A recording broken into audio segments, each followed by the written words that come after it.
14 साला हसीन साली कुछ दिनों के लिए हमारे घर रहने आई मैं जिसे बच्ची समझ रहा था। वो तो पूरी आग निकली। मेरी बेवी अस्पताल में अपनी माँ के साथ दाखिल थी, इसलिए मेरे सास रात को मेरी साली को मेरे पास छोड़ गई। मैंने उसे बच्ची समझकर अपने साथ सलाया कि कहीं वो नए घर में डर न जाए, लेकिन उसने तो आधी रात को मेरे साथ ही बेड पर रात के 12 बजे के करीब मेरे कमरे के दरवाजे पर दस्तक हुई तो मैं जान गया था कि मेरी साली नदा होगी, क्योंकि वो उस वक्त पूरे घर में अकेली थी और वो पहली दफा हमारे घर रहने के लिए आई थी, तो शायद उसे रात के उस पहर डर लग रहा था। जैसे ही मैंने दरवाजा खोला तो ये देखकर मेरी हैरत की इंतहा न रही। वो नेम बरहना नाइटी पहने दरवाजे पर खड़ी थी। मुझे देखते ही कहने लगी कि अरशद भाई, घर में बहुत खौफ महसूस हो रहा है। क्या मैं रात के आपके साथ उस कमरे में गुजार सकते हैं?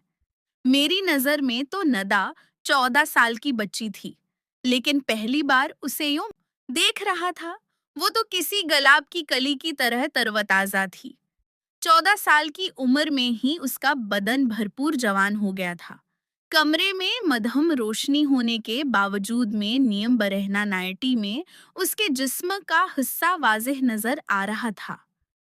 वो मेरी बेवी की छोटी बहन थी, यही सोचकर मैंने उसके वजूद से नजर चराई और उसे सोने के लिए उस पर तकिया रख कर दे दिया और खुद बेड पर लेट गया। मोबाइल चलाने लगा। मेरी शादी को 5 साल होने वाले थे और मेरी शादी के वक्त नदा 14 साल की थी। मेरा अपने ससुराल बहुत ही कम जाना होता था, इसलिए मैं नदा को अभी तक बच्चे हैं समझ रहा था। लेकिन मुझे क्या खबर थी कि वो तो पूरी कयामत बन चुकी है। मैं मोबाइल में मगन था और नदा सूफी पर बेचैन लेटी थी। रात के उस पहर मोबाइल पर भी एक से बढ़कर एक सामान सामने आ रहा था। उसकी वजह से मेरे सोए हुए जज्बात जाग रहे थे। मैंने नदा को आवाज देकर पूछा कि कोई मसला है? क्या कहने लगे? अरशद भाई, ये सोफा बहुत छोटा है और मेरे पांव सोफे पे जा रहे हैं, जिसकी वजह से मैं सही तरह से लेट नहीं पा रही थी। नदा के बात सुनकर मैंने कहा कि ठीक है ना, तुम बेड पर आ जाओ, मैं सोफे पर बैठ जाऊंगा। जैसे ही बैठे तो मैं अपना तकिए लेकर उठने लगा, लेकिन नदा ने मेरा हाथ पकड़कर रोक लिया और कहने लगे कि इरशद भाई, आप किया सारी रात वहीं पर ही बैठे रहेंगे? मेरे साथ ही बेड पर सो जाएं, मुझे कोई परेशानी नहीं होगी। मेरे लिए नदा के जिस्म से नजरें हटाना मुश्किल हो रहा था। मैंने बहुत मुश्किल से नदा की बात मानकर दूसरी तरफ करोट बदली और मोबाइल चलाने लगा। मुझे पता ही नहीं चला था, मेरी आंख लग गई। अभी मुझे सोए हुए कुछ ही देर गुजरी थी कि अचानक ही मेरी आंख खुली और मेरे रोंगटे खड़े होने लगे। मैं तो सोच भी नहीं सकता था कि जिससे कम उम्र की बच्ची समझ रहा हूँ, वो तो पूरी शराब ही। मैं हर गुजरते पल के साथ मेरे दिल में जज्बात का तूफान था, लेकिन मैं बहुत मुश्किल से खुद पर काबू पा रहा था।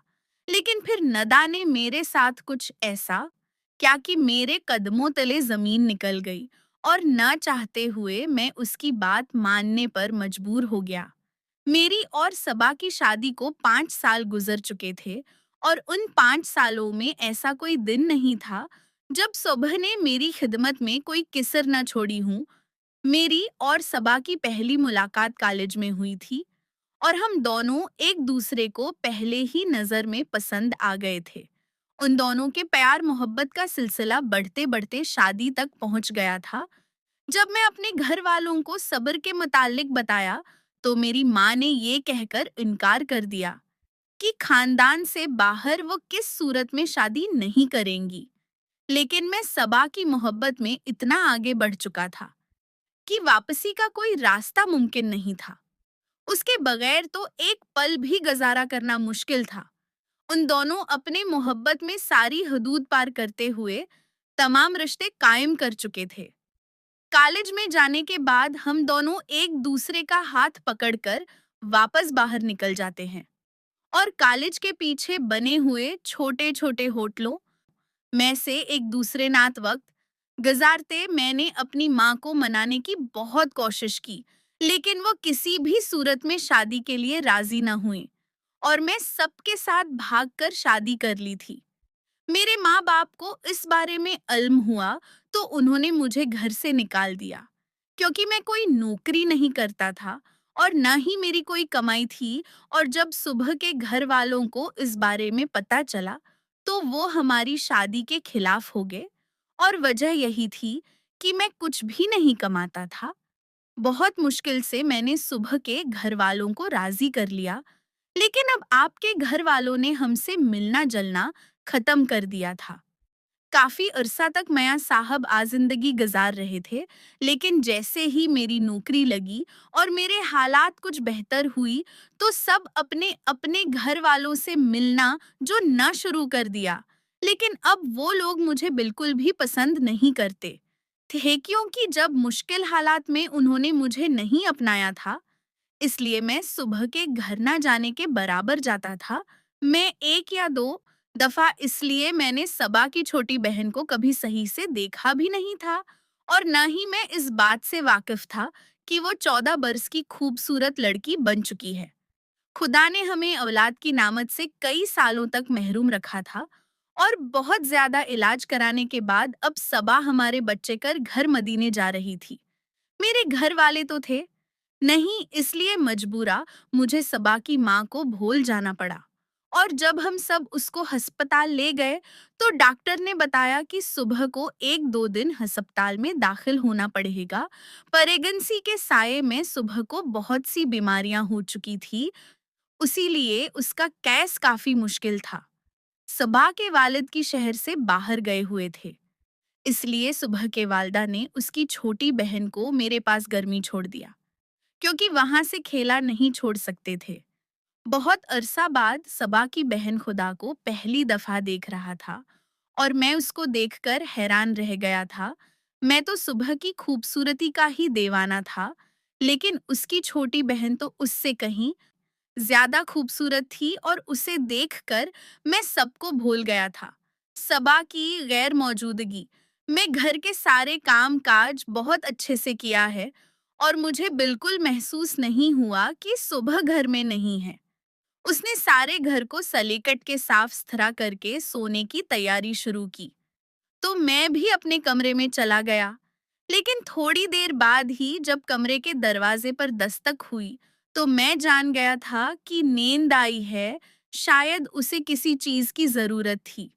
लेकिन मैं इस बात से बिल्कुल बेखबर था कि बंदा तो कुछ और ही इरादा लेकर आई है। पहले तो वो सोफे पर आराम से बैठ गई और कहने लगी कि मुझे ज्यादा अकेलेपन में खौफ महसूस हो रहा है, क्योंकि ये घर मेरे लिए बिल्कुल नया है।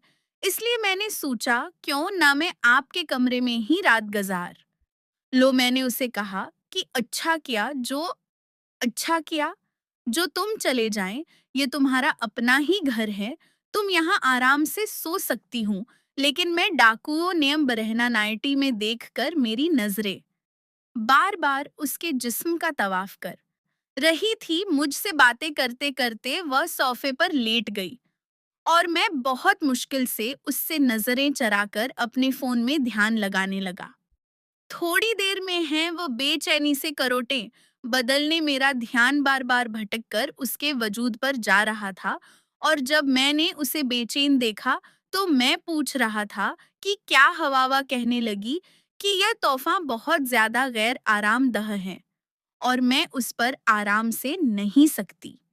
ये सुनते ही मैंने उससे कहा कि वो बेड पर आकर सो जाए और सोफे पर मैं सो जाऊंगा। और जैसे ही बेड के तरफ आए तो मैं उठने लगा। नहीं, मेरा हाथ पकड़कर कहा कि अच्छे भाई, आपको तकलीफ उठाने की क्या जरूरत है, ये आपका अपना घर है। मैं एक तरफ ले जाती हो और दूसरी तरफ आप लेट जाएं। मेरे खुदा की बेबाकी देखकर हैरान रह गया था, लेकिन मैं खुद भी आराम करना चाहता था। सारा दिन सुबह के पीछे मैंने उस किताब में काफी भाग दौड़ गई थी, उसी लिए मैं बेड पर होने से ऊपर लेट गया और अपना फोन चलाने लगा के मौजूदगी में वो गाना मेरे लिए एक मुश्किल मरहला था जिससे मैं उस वक्त गुजर रहा था। खून चलाते चलाते मुझे कब नींद आ गई, मुझे पता भी नहीं चला। और जब मेरी आंख खुली तो मुझे ऐसा महसूस जैसे कोई मेरे जिस्म पर हाथ फेर रहा हूँ। और जब मैं पूरी तरह होश में आया तो मुझे अंदाजा हुआ कि नहीं था, मेरे बहुत करीब लेटी हुई है और उसकी अंगलियां मेरे जिस्म पर हरकत कर रही है। मैं एक मर्द और बहुत कोशिश के बावजूद में खुद को बंदा से दूर न कर सका और मैं भी करवट बदलकर उसके करीब हो गया। नदा तो जैसे जैसे ही इस बात के इंतजार में थी, जैसे ही उसे इल्म हुआ कि मैं उसका हाथ साथ देने के लिए तैयार हूँ, वो फोरा ही अपने जज्बात पर मुझ पर लगाने लगी। और मैंने वीडियोस के जज्बे को खूब पजीराई की। जब हम दोनों अपना मकसद हासिल कर चुके, तो बंदा ने अपना फोन में मेरे साथ हमारे की तस्वीरें खींची, जिनमें हम दोनों एक दूसरे की बाहों में थे। मैदा के साथ गुजार कर रात ऐसे मसरूफ था जैसे कोई कला फतह कर लिया, लेकिन मुझे क्या खबर थी कि यहाँ मेरी बर्बादी का आगाज होने वाला था। फिर मैं स्कूल जाने के लिए निकल गया, सारा रास्ता खुशी से सरशार। जब अस्पताल कोयटा तो मेरी बेवी सबा की हालत बहुत खराब थी। डॉक्टर ने बताया कि सुबह के जिंदगी और मौत के दरमियान झूल रही है और कभी भी कुछ हो सकता। सबा की माँ भी बहुत ज्यादा परेशान थी, जबकि अस्पताल जाकर मेरी हालत भी खराब हो गई थी। सारा दिन में सुबह के साथ रहा, लेकिन सबा की हालत पहले से बेहतर हुई। डॉक्टर ने कहा कुछ दिन सुबह को अस्पताल में रखना होगा। कि जाने क्यों मुझे अजीब सा सुकून महसूस हुआ कि अस्पताल में रही मुझे नेंदा के साथ वक्त गुजारने का मौका मिल जाएगा। मैंने डॉक्टर से कहा कि मेरे बच्चे को कुछ नहीं होना चाहिए। डॉक्टर ने मुझे तसल्ली दी। रात को रात का अस्पताल में रहा और रात के वक्त में सबा की उम्मी से ये कहकर घर वापस आ गया, कनाडा घर पर अकेली हो गया। मुझे वापस जाना चाहे क्योंकि साल में सबके साथ औरत को हेज रुकने की इजाजत दी, इसलिए सबा की उम्मी का रहना बहुत जरूरी था। मैं जब अस्पताल से घर वापस लौटा तो बंदा बहुत ही खुश थी। न कि वो मुझसे पूछने लगी कि सबा पेको की अलमारी खोलकर देख सकती हूँ। मैंने उन्हें अदा से कि उसमें भला पूछने की कौन सी बात है। तुम्हारी आपी की अलमारी है, उसने कहा। चाबी दी। फिर मुझे मैंने उसे चाबी दे दे, वो सुबह की अलमारी खोल करे कि किस चीज देखने लगी। सबा जो रात कपड़े मेरे लिए रात को पहनते हैं, वो काल काल करो, मुझे दिखाने लगी और मुझसे पूछने लगे कि उसमें आपको कौन सा पसंद है। मैंने एक छोटी सी नीले रंग की नाइटी पर हाथ रखा और उसे कहा कि ये सब बहुत जचती है। ये सुनते ही नींद फोन उठाकर कमरे से निकल गई और जब काफी देर बाद वापस आए तो मेरी आंखें हैरत से फैल गई। वो सबा की नाइटी पहनकर उससे भी कहीं ज्यादा हसीन लग रही थी। अचानक क्यों मेरे आगे आकर मुस्कुराते हुए पूछने लगी कि ये मेरे बदन पर ज्यादा चल रही है या आप ही पर ज्यादा बच गई थी। ये सुनते ही मैंने उसे अपनी बाहों में फिरा और उसे बहुत मोहब्बत से उसे कहा, ये तुम्हारे बदन पर बहुत खूबसूरत लग रही हैं। सबा तो ये पहनकर अच्छी नहीं लगती, इतनी तुम लग रही हो। मैंने उसके हाथ में पकड़ाकर साइड पर रख दिया और खुद भी उस पर अपनी मोहब्बत लिटाने लगा। उसे आसमानों में देखा तो मैं बिल्कुल ही बेकाबू हो गया। मैं सोच भी नहीं सकता था कि 14 साल की उम्र में कोई लड़की हसन की दीवानी भी हो सकती है। लेकिन दा तो हसन की सारी हदें पार कर रही थी। उसका पूरा हिब्बत बहुत हसीन था। मैं हर गुजरते पल के साथ उस पर हावी होता जा रहा था।